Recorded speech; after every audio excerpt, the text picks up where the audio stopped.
दोस्तों, Bharat space exploration के क्षेत्र में एक के बाद एक सफल मिशन करने के बाद अपना पहला सूर्य मिशन लॉन्च करने जा रहा है। भारत का पहला सूर्य मिशन है आदित्य L1, जो लगभग पूरी तरह से बनकर तैयार हो चुका है और इसे इसरो जून-जुलाई तक लॉन्च करेगा। दोस्तों, आज के इस वीडियो में हम मिशन आदित्य L1 के बारे में जानेंगे, तो चलिए शुरू करते हैं।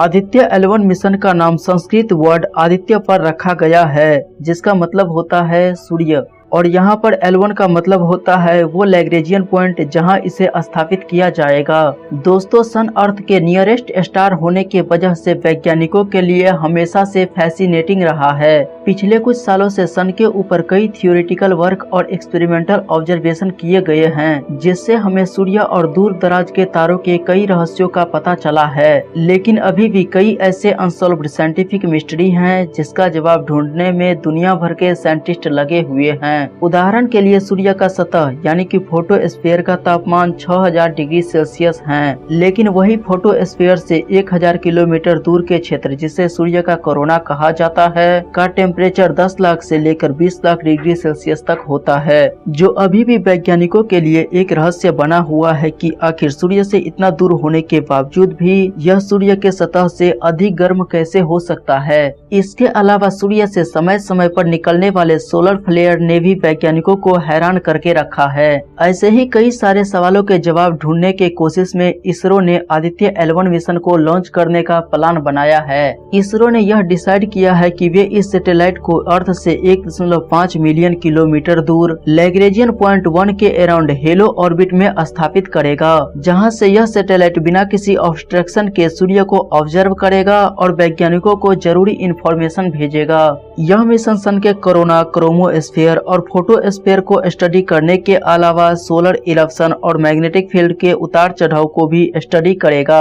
यह एक ऐसा सैटेलाइट होगा जिसमें 7 पेलोड लगे होंगे। दोस्तों, Aditya L1 mission coronal heating के पीछे के कारणों को भी समझने में मदद करेगा। यह सैटेलाइट सन के डिफरेंट लेयर का एक साथ इमेज कैप्चर करेगा, जिससे पता लगाया जा सकेगा कि आखिर डिफरेंट लेयर के बीच एनर्जी का ट्रांसफर कैसे होता है, जिससे वैज्ञानिक यह समझ सकेंगे कि आखिर सन के कोरोना का टेम्परेचर इतना अधिक क्यों होता है और इसके सरफेस का टेम्परेचर इतना कम क्यों होता है। इसके अलावा यह कोरोनल मास इजेक्शन के रहस्यों को भी सुलझाने का प्रयास करेगा। तो दोस्तों, इस तरह से यह मिशन वैज्ञानिकों को सन के डायनेमिकल प्रोसेस को समझने में मदद करेगा। दोस्तों, इस सैटेलाइट में टोटल 60 पेलोड लगाए गए हैं, तो चलिए एक एक करके इन 7 पेलोड के बारे में जानते हैं। इसमें लगा पहला पेलोड है विजिबल इमिशन लाइन कोरोनाग्राफ। यह कोरोनाग्राफ सनलाइट को एक ऑसिलेटर से ब्लॉक करके स्पेस में टोटल आर्टिफिशियल एक्लिप्स क्रिएट करता है, ताकि सनलाइट के कारण जो आसपास के हिडन ऑब्जेक्ट हैं वह साफ साफ दिखाई दे सके।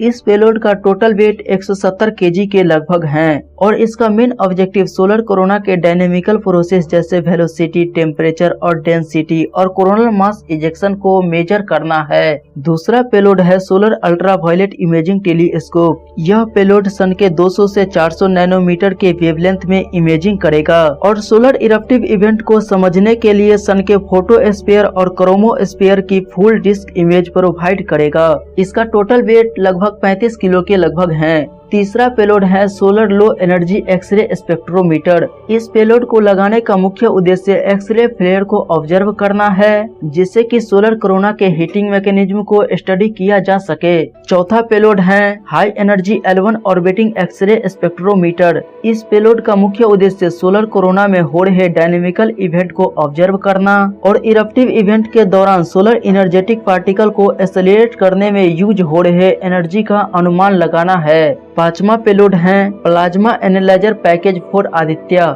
यह पेलोड वैज्ञानिकों को सोलर विंड के कंपोजिशन और इसके विंड डिस्ट्रीब्यूशन को समझने में मदद करेगा। छठा पेलोड है Aditya solar wind particle experiment. इस पेलोड को लगाने का मुख्य मकसद सोलर विंड के प्रॉपर्टी को डिटेल में स्टडी करना है, साथ ही इसमें होने वाले उतार चढ़ाव को मेजर करना है। इसमें लगा 7वां और अंतिम पेलोड है मैग्नेटोमीटर। इस उपकरण का मुख्य मकसद सन के मैग्नेटिक फील्ड को स्टडी करना और इसे मेजर करना है। दोस्तों, सन का मैग्नेटिक फील्ड बहुत ही विचित्र है और इसमें वैज्ञानिक काफी अधिक उतार चढ़ाव को मेजर करते रहते हैं। यह सन में होने वाले कुछ कारणों के वजह से अपने आप ही कई गुना बढ़ जाते हैं और फिर कम हो जाते हैं। किंतु ऐसा क्यों होता है, इसके पीछे के कारणों को वैज्ञानिक अभी तक नहीं समझ पाए हैं। किंतु दोस्तों, इसरो का मानना है कि वे इस मिशन से सूर्य के ऐसे कई रहस्यों से पर्दा उठा सकते हैं। तो दोस्तों, आज के इस वीडियो में बस इतना ही। मिलते हैं आपसे किसी और वीडियो में। धन्यवाद।